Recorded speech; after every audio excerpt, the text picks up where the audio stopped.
इन 5 परिस्थितियों में हमेशा चुप रहो। एक बार की बात है, एक गुरु अपने एक शिष्य की आदत से परेशान था। वह शिष्य हर बात पर अपने विचार देने का आदी हो गया था। जब भी वह किसी से मिलता तो उसके बाद अपने मित्रों के सामने उस व्यक्ति के बारे में अपनी राय देना शुरू कर देता।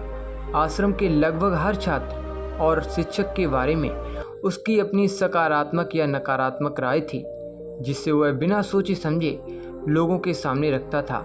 आश्रम में जब कोई दूसरा छात्र अपनी कोई समस्या लेकर उसके पास आता तो वह उसकी पूरी बात सुने बिना ही सलाह देने लग जाता।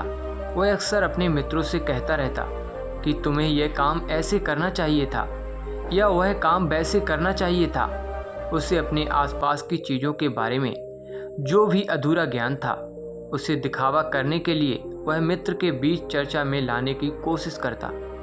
उसकी इन हरकतों की वजह से आश्रम का कोई भी छात्र या शिक्षक उसे गंभीरता से नहीं लेता था और उसके साथ पढ़ने वाले छात्र उससे दूर रहने की कोशिश करते थे, क्योंकि वह हर बात पर उन्हें सलाह देने लगता था।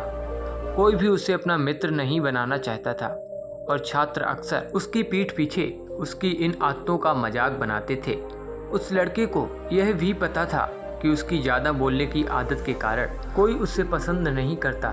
वह भी अपनी इन आदत को बदलना चाहता था, लेकिन वह चाहकर भी हर बात पर अपनी राय देने की आदत को छोड़ नहीं पा रहा था। एक दिन वह अपने गुरु के पास गया और अपनी सारी समस्या गुरु को बताई। गुरु ने कहा, बेटा, ज़्यादा वही इंसान बोलता है जिसे लगता है कि वह सब कुछ जानता है। ऐसा इंसान जो यह मानता है कि वह बहुत थोड़ा ही जानता है और अभी ऐसा बहुत कुछ है जो उसे सीखना है। वह कभी भी ज़रूरत से ज़्यादा नहीं बोलता और ना ही बिना मांगे किसी को राय देता। इसीलिए पहले खुद के अंदर से यह अभिमान हटाओ कि तुम्हें सब कुछ पता है। शिष्य ने गुरु के सामने अपना सिर झुका लिया। गुरु ने कहा, बेटा, मैं एक दिन में तुम्हारी ज़्यादा बोलने की आदत को ख़त्म नहीं कर सकता। यह आदत तुम्हें खुद ही धीरे धीरे कम करनी होगी, लेकिन मैं तुम्हें यह ज़रूर बता सकता हूँ कि तुम किन मौक़ों पर तुम्हें शांत रहना चाहिए ताकि तुम खुद को दुखी होने और किसी बड़ी मुसीबत में पड़ने से बचा सको। गुरु ने समझाया कि 5 ऐसे मौके होते हैं जब इंसान को अपना मुंह बंद रखना चाहिए, जब कोई तुम्हारी भावनाओं को समझ नहीं सकता।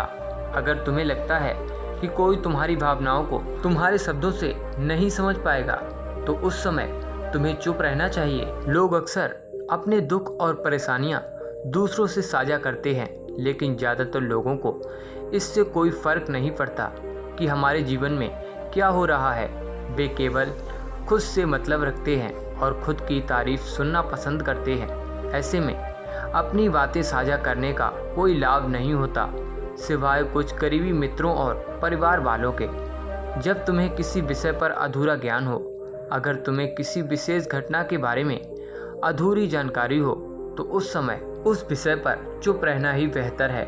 आधे अधूरे ज्ञान के साथ अपनी बात रखने वाला व्यक्ति अक्सर मजाक का पात्र बन जाता है और कोई भी उसे गंभीरता से नहीं लेता। जब कोई तुम्हारे सामने दूसरों की बुराई कर रहा हो, अगर कोई तुम्हारे सामने किसी अन्य व्यक्ति की बुराई कर रहा हो, तो ऐसी नकारात्मक बातचीत का हिस्सा नहीं बनना चाहिए। जो आज तुम्हारे सामने किसी और की बुराई कर रहा है, वही कल किसी और के सामने तुम्हारी बुराई करेगा। इसीलिए ऐसी स्थिति में चुप रहना ही समझदारी है। जब कोई तुम्हारे ऊपर गुस्सा कर रहा हो, अगर कोई व्यक्ति तुम्हारे ऊपर गुस्सा कर रहा हो, तो उस समय चुप रहकर उसके गुस्से को शांत किया जा सकता है। गुस्से का जवाब गुस्से से देने की बजाय अगर तुम चुप रहते हो तो सामने वाला व्यक्ति अपने गुस्से पर पछतावा करेगा और संभावना है कि वह अपनी गलती के लिए माफ़ी मांगे।